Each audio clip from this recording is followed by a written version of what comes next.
I had no idea that when I started my 2-week Minecraft phase in 2021 with my friends, that this would be the same world that I'm still playing today, and it's time for you to start yours too. Every year, there's got to be tens of thousands of new players joining Minecraft, all yearning for the mines. And while they're going to be starting their 2-week Minecraft phase on new worlds, us elites, we're going to be heading back to our forever worlds. So my girlfriend recently got into Minecraft and she loves it, as I'm sure many of you do too. But for new players, you could be misled into thinking that the game has a defined end, because of course there is the end, but that doesn't have to mean that your world is over. So I'm going to bestow my knowledge on the game and how to keep a world going for years, just by giving you some tips and some project ideas that you can work on to give you some idea how to keep playing the same world again and again, update after update, and never get bored. So my first tip for creating a new world, so this is, if you already have a world, that's fine, but this is if you're creating a new world for new players, I would suggest looking into some research. Look at YouTube videos at the best seeds in 2025 that have got multiple biomes near spawn, because when I started, there were 7 of us on my survival world, all hanging around spawn. And it made it so much more enjoyable that all of us could go to each biome and build different types of builds and then expand out and make it bigger and bigger. And we just wanted to make sure that we actually enjoyed where we all lived. My next point is to take the game at your own pace. You know, this isn't a speed run. You're going to be here for a long time, and I definitely used to be guilty of starting a world and essentially racing my friends to see who could complete everything first, get to the Ender Dragon, get an Elytra, that sort of thing. So instead, spend time making a starter house near spawn. Make a nice spawn area where anyone can join and they can survive there. They can live there for a while before they venture off in their own direction.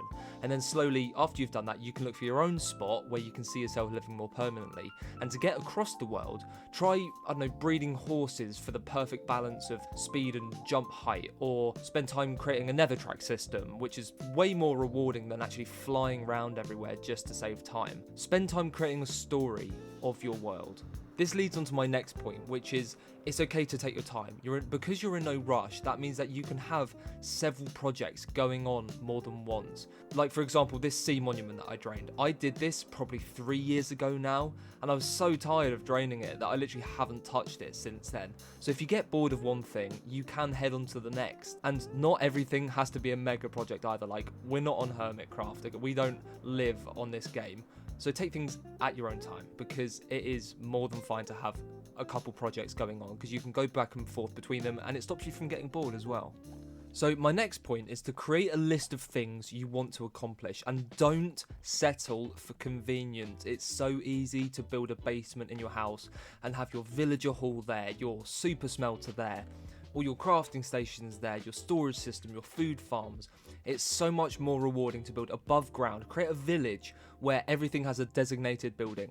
Like, instead of creating an easy villager hall, you can go one step further like I did and actually create a village just for your villagers to run around and live freely. It's so much nicer, and you can build market stalls with their workstations, so you know where all of them are going to hang out when you need their stuff, and you obviously put name tags on them as well. So it really is just a lot nicer to be able to see things above ground.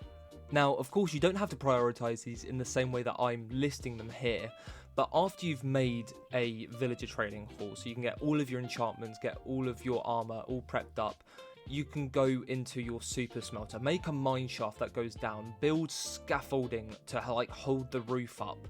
And on the outside, that's where you can build a little blacksmith, and you can put your super smelter in there. Obviously, if you need to hide the redstone underground and just have the visible parts above ground, then that's absolutely fine as well. Something else that you can do is, when you're making a farmland, don't just do it in grid patterns. Find a field and actually plough the whole thing. You can build a tractor there, build a windmill there, store all of your crops there, and let your imagination run wild. After a couple months break and I wanted to get back into the game, I sort of figured out that, you know what, I've already got stuff on this world, let's just go back into this world. And it was that point that it became my forever world. And the next big project I wanted to work on, I wanted to build a sky island. I don't know why. I mean, who wouldn't want their very own sky island with a battle arena on top? And I thought, well, I want to live up there as well, but I want something modern, because usually I save my modern stuff for creative, but having a survival world with something modern in would be cool as well. So I built a villa on top of this place as well, and just look how cool it looks. They sort of clash a little bit. They don't look, work very well together. But it just looks awesome. And like, I just had something in mind. I wanted to go back on the same world and just get on with it. And it was so rewarding. Another thing that you can do to keep yourself occupied is when a new update comes out on Bedrock Edition, we have achievements. I love going back onto my world, and as soon as a new update comes out, I try to get all the new achievements for that update.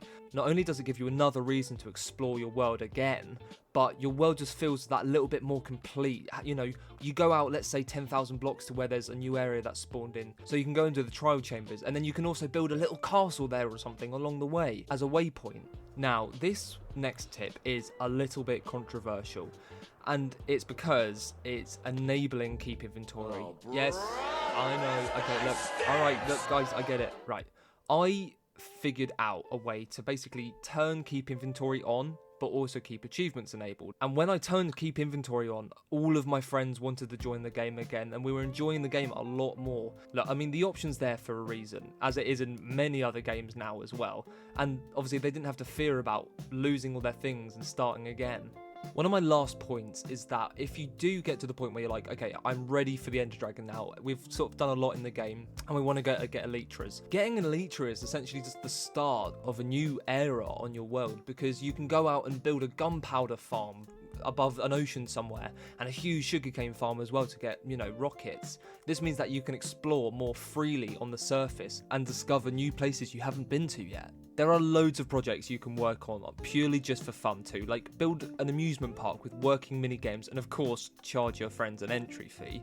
One project I worked on was building a bank for all of my friends where they can keep their resources and valuables in their vault, and they gain interest on them if they keep them in there, and that just gives them the reason not to keep them in their ender chest. Another cool project I worked on was actually collecting as many rare animals as I could find, like authentic real pink sheeps that I've seen spawn in front of me, and I got my friends to help too. I actually made a quest shop called Endeavour, where they could complete quests for rewards, so they would help me out with some things and they get rewards for it too. Anyway, those are just a few of the things that I have done which has allowed me to keep playing the same world for years now, and it's mainly because I gave myself loads of reasons to keep playing the same world. And at the end of the day, if you really do get that bored and want to start fresh, you can always leave your things behind, travel out 10,000 blocks and start again somewhere else. Thank you guys for watching this video. If you have made it to the end, I would love to hear from you in the comments. Let me know if you guys have any of your own ideas which could help motivate other people into playing the same world again and again. Alas, that's all from me, and I'll see you guys next time.